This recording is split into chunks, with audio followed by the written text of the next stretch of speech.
You've been getting sloppy with your cleaning, haven't you? I noticed dust piling up in the corners. You're a stay-at-home wife, so please get it right. If I see dust the next time, I'm selling your laptop. My husband, John, started acting cold towards me as my workload increased as a cartoonist. At times when I was busy with deadlines, he would annoyingly give me specific instructions about housework and even make me redo the cleaning. John seems to expect perfect housework from me as a housewife, but being a cartoonist has been my dream since childhood. I don't want to give up now. Moreover, John seems to be keeping something from me. I'm not going to forgive him anymore. I am Anne, 31 years old, a freelance cartoonist. I draw essay-style cartoons and work diligently during the breaks between housework, being a working housewife. John, who's 35, and I registered our marriage 6 years ago on the condition that I would become a full-time housewife. 2 years into our marriage, both of my parents passed away, and we started living in the house I inherited as an only child. I didn't want to quit drawing cartoons, which I've been doing since my student days, so I pleaded with John, saying, I'm fine with becoming a housewife, but my dream is to make a living through my cartoons. I'm only publishing independent comics now, but could you allow me to work from home? He told me it sounded like a hobby, but gave me his approval, so I continued drawing after marriage. However, 6 months ago, a magazine editor noticed the cartoon that I had published on my site, and I started getting a 2-page, 4-panel cartoon in a monthly magazine. Since then, I started receiving more offers, drawing cartoons and illustrations, and my days have been busy. But when I told John about it, he openly looked disgusted. You're getting carried away, aren't you? You're supposed to be a housewife first, and your cartoons are just a hobby, right? I bet your pay is like a child's allowance, isn't it? Why are you saying things like that? I know you don't read or like cartoons, John, but I've always dreamed of becoming a cartoonist. It's a small job, sure, but since I'm getting paid, I'm a professional. Don't say things like that. But when I argued back, John became even more upset. You're living off of me, and you have the audacity to talk back. If you have complaints, start earning more than me. I was left speechless. I often earn around $600 a month, but I try not to take on too much work because of him. Furthermore, John is always saying things like, You've been getting sloppy with your cleaning, haven't you? I noticed dust piling up in the corners. You're a stay-at-home wife, so please get it right. If I see dust the next time, I'm selling your laptop. Especially when I'm busy with deadlines. Even though I know he's not serious, it scares me. In the end, I spend time cleaning and sometimes miss my deadlines. John seems annoyed when he sees me busy and bothers me by pointing out minor household chores. One day, it happened. John has a habit of eating dinner as soon as he gets home from work. That day, like always, he sat at the table, and the moment he took a bite of the stew, he erupted. Hey, what's this? The carrot isn't cooked all the way through. Are you messing with me? I come home tired and this is what you serve your husband? I had been zoning out after meeting a deadline, but John's outburst startled me, and I turned to face him. At that moment, John grabbed the beer-filled glass in front of him and splashed it over me. I was stunned. I never thought I would ever get beer splashed on me in my life. Since I hadn't imagined this would happen, the shock was all the greater. I'm sorry, I must have zoned out while cooking. The rest should be okay, so you can leave the carrot. I realized mid-cooking that I had somehow forgotten to add the carrots, and in my rush, I had thrown them into the stew without parboiling them. Even though I had checked that the potatoes were thoroughly cooked, I had completely forgotten about the carrots. I usually don't make such mistakes. I felt pathetic. It seems that John could not forgive this mistake more than I had thought. It's the worst to have a housewife who can't even do household chores properly. I shouldn't have married you. John said that, got up from his seat, and started to leave the dining room. I chased after John in a hurry, and he headed for the bedroom. Where are you going? I'm leaving the house until you reflect on what you've done. What? I stood there bewildered as John packed his belongings into a travel bag and really left. I chased after him, but when John got to the nearest station, he got into a taxi and went somewhere. No matter how many times I called, he didn't answer, and he didn't even read the apology text I sent him. I collapsed on the spot and burst into tears. At that moment, I felt a tap on my shoulder. When I turned around, there stood Mr. Tom, John's boss. In fact, I used to work at the same company as John until we got married. Mr. Tom was my boss, and he had enthusiastically trained me when I first joined the company. Mr. Tom? I've become a section manager now. It's been a while, hasn't it? Since your wedding? Why are you crying? You smell like alcohol. Did you go drinking with your apron? Hello, I'm embarrassed to say this, but I had a fight with John. Ah, that guy. He can be condescending sometimes. It's bearable when he's a bit annoying at work, but I bet living together as a married couple, it's irritating, right? Mr. Tom said that and gave me a bright, cheerful smile. How many times had this smile saved me when I made a mistake at work in the past? Mr. Tom and I decided to stop by a nearby diner to chat. So, why were you crying? Well, it's my fault. I messed up with the cooking today. I tried to make a stew, but the carrots weren't cooked well, and I upset John. Haha, is that it? My wife is pretty much the same. When things like this happen, we just accept it as it is. Getting angry won't do any good, you know? I like that perspective. As I said this, a smile broke out as we talked. So, you two didn't have a fight when drinking out then? No, the reason I smell of beer is because John got angry about the cooking and splashed beer on me. I ran to the train station thinking I had dried off, but I still smell, don't I? I took a sniff of my clothes. Even if you're told you smell of alcohol, it's hard to tell for sure yourself. What? He splashed beer over you just because you messed up a little with the cooking? That John, something's not right with him. I didn't like the guy from the start, but I can't believe he'd do such a thing to his wife. Mr. Tom was genuinely angry, as if he'd been the one who had beer splashed on him. That somehow made me happy. So, why did you come to this station? You must have run all the way here in your apron. Is it another John-related issue? Yeah, John acted weird, called me a lazy wife, and left the house saying he wouldn't come back until I reflected on my actions. I chased after him and ended up here at the station, but he took a cab and just left. I was at a loss. Mr. Tom's face, which had been angry until now, suddenly became stiff. After a moment of silence, he said, I can't tell you right now, but I have a bad feeling about this. I'll do some digging on John too. And you, there might be something John left behind at home. You might want to look around.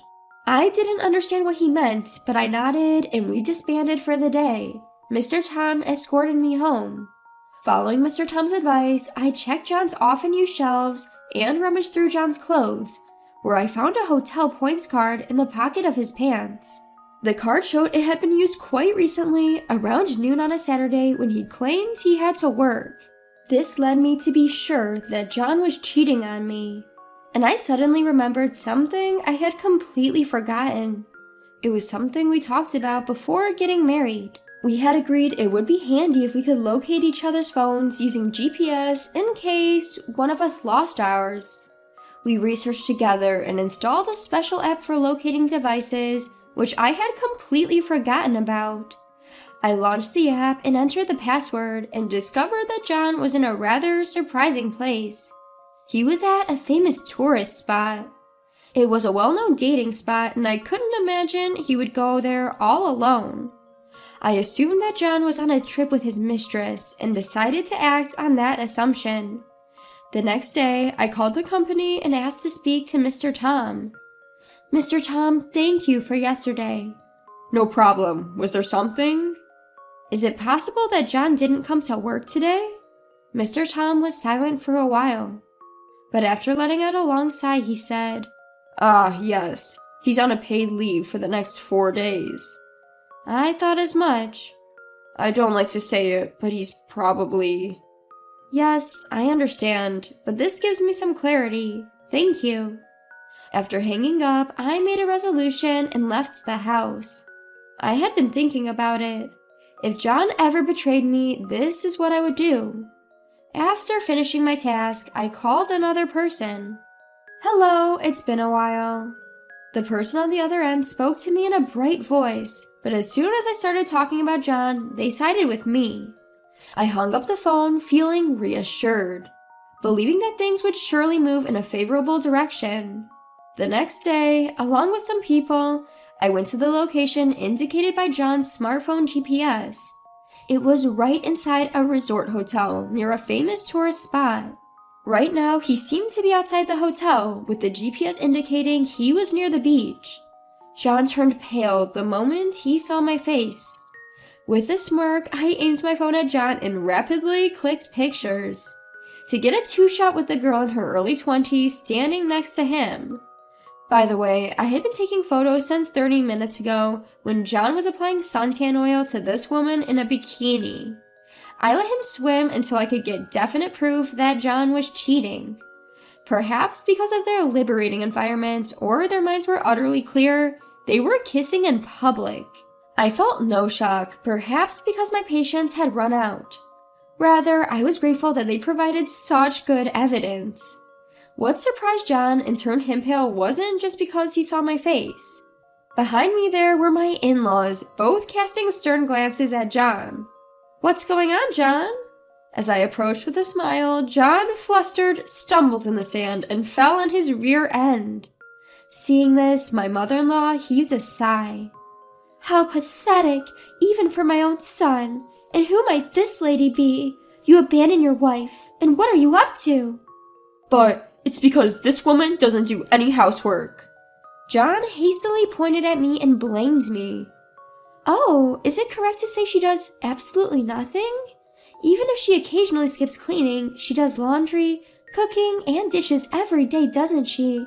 Even I sometimes skip cleaning, and I dislike laundry so much, I leave it to your father at times." "That's because you had a part-time job, isn't it? It's different with this woman. She's a stay-at-home wife who just spends her time drawing and playing. Why can't she at least properly do housework?" At John's words, my father-in-law was enraged. "You don't understand anything." Even the people around us were startled and focused on us. Some seems like they might point their smartphone cameras at us. Why don't we discuss this in a more appropriate setting? Everyone agreed with my suggestion, and my in-laws and I went ahead to a nearby restaurant. John and the woman he was cheating with, Mary, changed from their swimsuits to casual clothes and met up with us, and the five of us sat down together. We started by hearing John's side of the story. "I wanted Anne to be a stay-at-home wife, but she started this useless hobby of drawing cartoons and neglected the housework. When she won't do as I say, it's natural that I would look for the next candidate for a wife." The one to retort to that was Mary. Isn't that different from what you told me?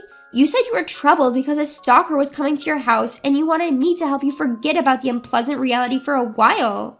I suggested that you should report to the police, but you said that it was only a matter of time until the stalker would be caught. Knowing you had a wife, I wouldn't have dated you." With that, Mary started crying. It seems she's still a college student and she had met John on a dating app. She was drawn to an older man and decided to date him, but now she was lamenting that she had been deceived. "I'm really sorry. I won't contact John again. I'll take this as a good lesson and make sure I'm not fooled next time." After bowing deeply to me and my in-laws, Mary showed us the screen where she had deleted John's number. Then she left a few bills for her coffee on the table and left. I glared at John, who was in a daze after Mary had left. "It's natural that I won't do exactly as you say. I have my own feelings and circumstances. I'm not a robot you can control. Running off to have an affair just because things aren't going well is despicable." John seemed to want to say something, but my father-in-law spoke first. "You still seem dissatisfied, huh? But I'm the one who's earning and feeding Anne, aren't I? Anne should respect me as the breadwinner." John was shaking with anger, but my father-in-law spoke to him calmly. "You're still just like a child. Just because things aren't going your way, you're throwing tantrums just like a toddler. Accept Anne's wishes as they are. There's nothing more for us to tell you." His in-laws then got up, took the check, and headed to the register. John and I were left alone, and I too had nothing more to say to him. "John, I've been offered a serial comic strip in a magazine." John, who was a complete change from before, looked at me with a startled expression. Oh, congratulations. So, I can no longer be the stay-at-home wife you want. I'm sorry. I'm tired of being with you, John. I want a divorce. I'm sorry. It was all my fault. You can draw as many comics as you want. I'll help with the housework too. I won't say arrogant things anymore. John pleaded with tears in his eyes, but I averted my gaze from him. I didn't want to see any more of my husband's pathetic figure. I'm sorry, but that's not the problem anymore. You were looking down on me, weren't you? I thought marriage was about equal standing, but you were different, John. You thought you were superior because you were working and providing for me, right? No, maybe I did, but I've had a change of heart. I promise I won't make you suffer anymore, so don't say we should break up. I've decided to sell the house we were living in. I have a relative who runs a real estate agency, and when I told them about the situation, they agreed to buy it right away. There's still some paperwork and things to do, so it's not like we can sell it right away, but it will be a lower price than if we had it brokered. But it's my house, and I can do what I want with it, right? I want to end our relationship as soon as possible. I plan to leave tomorrow. You should leave the house as soon as possible, too. With that, I got up from my seat and started walking towards the exit. Unlike the day when John had left the house, this time he was desperately chasing after me. But when I got into the car my in-laws had, my father-in-law, who was in the driver's seat, started the car the moment I slammed the door. John was chasing after us crying, but I couldn't see him anymore. After that, it seemed John didn't believe my words. When he returned from his trip and saw the house with all my belongings gone, he called me crying. Out of pity, I answered the phone one last time. Why did you sell the house? It was our house, wasn't it? Why are you saying such absurd things? It's the house I inherited from my parents, remember? Then I should have rights to it too, right? Actually, there are no rights to inherited property for a spouse. If you understand, get out of the house as soon as possible, and expect a call from the lawyer about alimony and the divorce. Don't run away, okay? I said what I wanted to say and hung up the phone. After that, it seems John was scolded by Mr. Tom for taking paid vacation to go on a trip with his mistress. There's no need to give a reason for taking paid vacation, but it seems he was harshly questioned for betraying his wife to go on a trip. It seems he is having a tough time being looked down on by his coworkers and feeling uncomfortable every day. And his in-laws have also abandoned John. John tried to return to his in-laws' house, but they refused him. After paying alimony, John had drained his savings and started to accumulate debt. He's now living alone in a cheap apartment, incapable of properly managing household chores, and seems to be leading a disordered life. I heard about this later from Mr. Tom, but I felt nothing. As for me, I moved into a neat studio apartment and am hard at work on the draft for my serialized comic strip. It's an anthology-style comic, and I'm gathering and using various people's stories as references. The next story I'm planning to draw is themed around a husband's infidelity, and I'm considering using John as a material.